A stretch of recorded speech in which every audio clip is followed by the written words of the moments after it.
Buongiorno a tutti e bentornati a Valgrande. Oggi a Valgrande c'è un bellissimo sole, è una bella giornata di quelle che invitano a respirare, a stare fuori, a fare una bella e lunga passeggiata. Io però sono in cucina e mi sto organizzando per il fine settimana.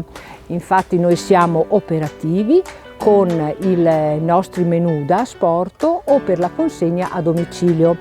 Sto preparando infatti la focaccia da abbinare ai salumi, le paste ripiene come i tortelloni di patate con il formaggio ebolinato o i classici bigoli con il ragù di corte, ma si possono trovare anche qui da noi le nostre carni di pollame come l'anitra brasata o i nostri hamburger. Non possono mancare i dolci della tradizione classica come la tenerina o le crostate con le confetture.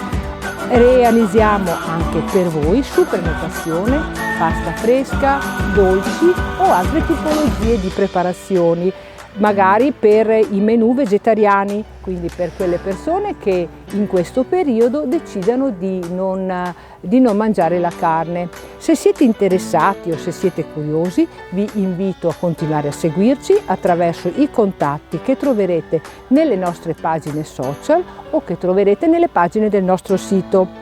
Vi aspetto numerosi e aspetto le vostre telefonate. Ciao!